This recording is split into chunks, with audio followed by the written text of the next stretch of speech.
I'm in your sweaty pocket. I'm in your sweaty smartphone pocket. And I'm just this little tiny face, and I'm kind of like an app.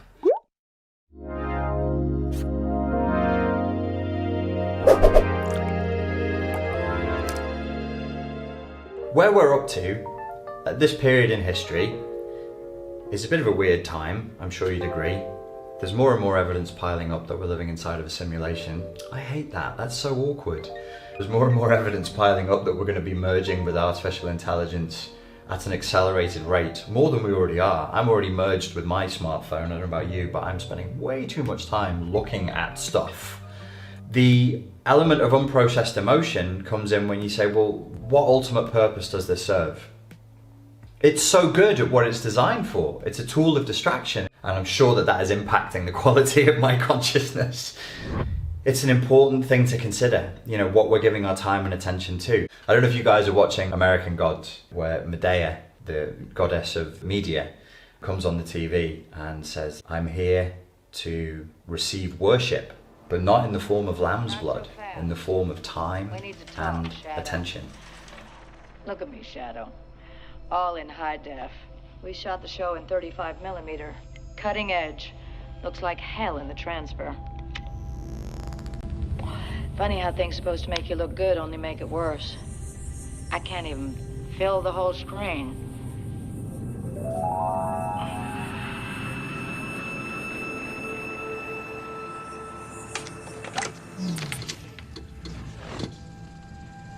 What the fuck is this? Just little old me.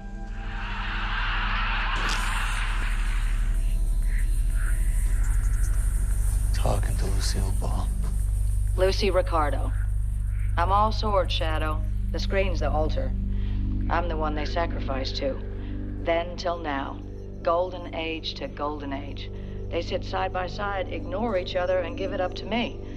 Now they hold a smaller screen in their lap or in the palm of their hand so they don't get bored watching the big one. Time and attention. Better than lamb's blood. Like during a walk or like a meditation session or something, I was like, holy shit, I'm taking people's time and I'm taking their attention, and that's a really precious thing. That's a really high value commodity, and I implore you to consider what you're giving your time and attention to. Which God am I feeding? These tools of distraction are taking you, taking me, taking us out of our body, out of the present moment, out of reality, and into another reality. One of the things that is happening is that there is now a new reality that we're being created. I claim. The internet used to be about reality. It was a reflection of reality. It was the shadow on the wall. Set. We're riding on the internet, cyberspace, set free. Hello, virtual reality. Interactive appetite, searching for a website, a window to the world, got to get online. Take a spin, now you're in with the techno set. You're going surfing on the internet.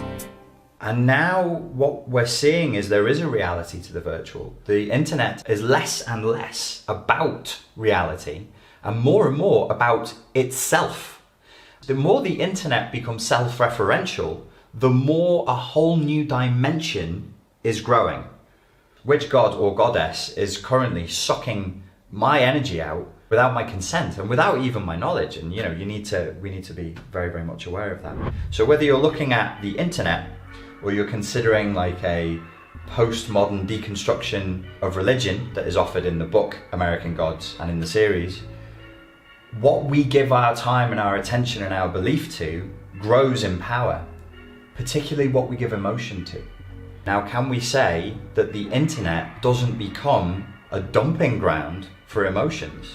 Often the negative emotions kind of get dumped and pushed out there. But I know very well, and I've proven multiple times in my own life, that that thought pattern and the emotion that is guiding it creates reality. And that's the other thing that the internet does, is it erodes boundaries, but not in the positive way.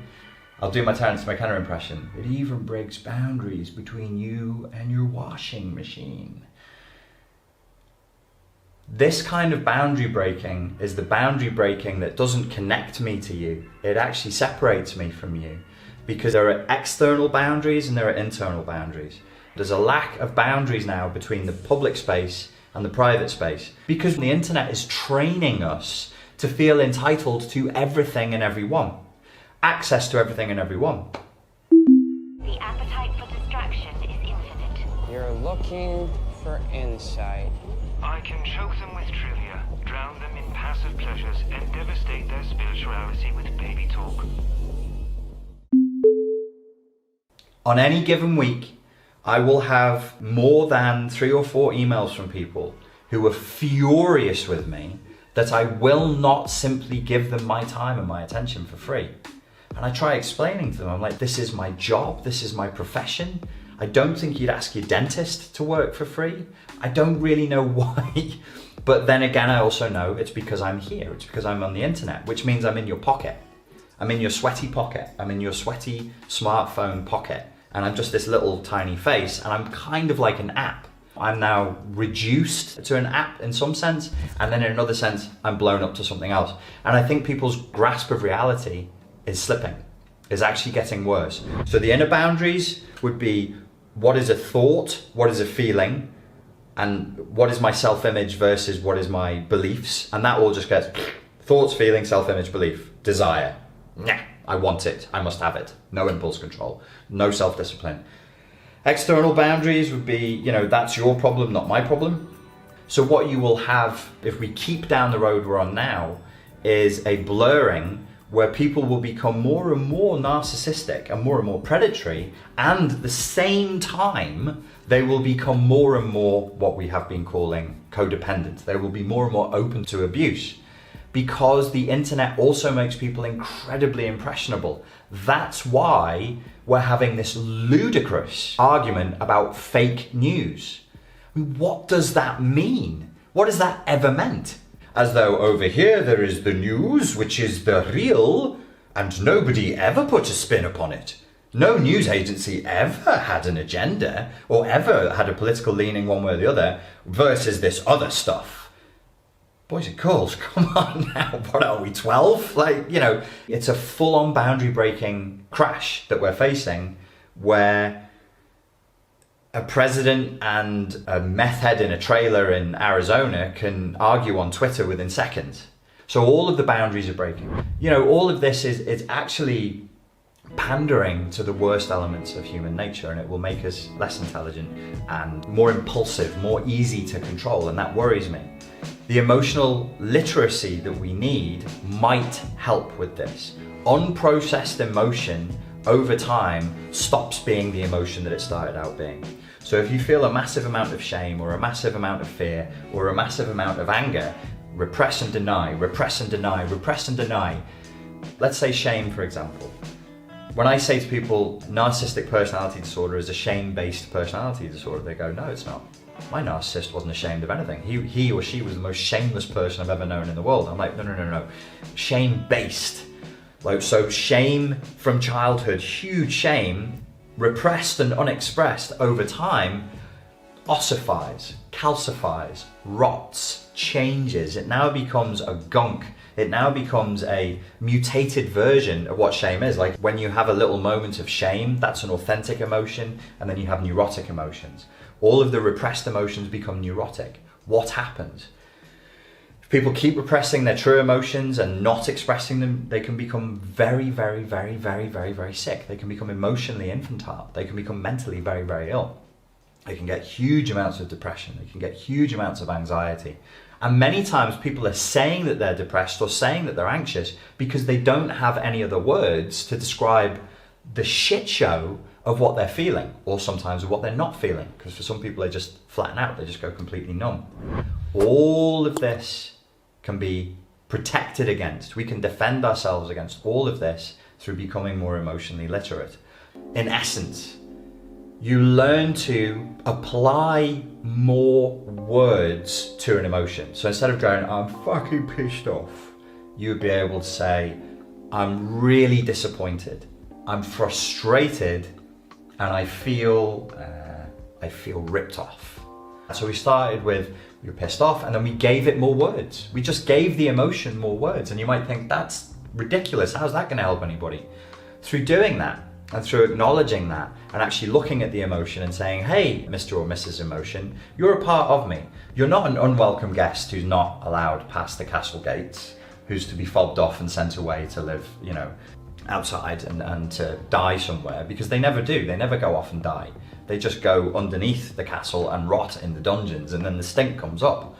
And you break it down and you say, okay, well, where's the grief coming from? Where's the sadness coming from? Where's all this rage coming from? Why am I so frustrated? What's behind it? And give it words and expand it out, and then actually turn around to that messenger, which is the emotion, and say, okay, I hear you. You have said this, this, this, this, and this, and I'm going to do something about what you've told me, Mr. Messenger or Mrs. Messenger. I'm going to do this, this, and this.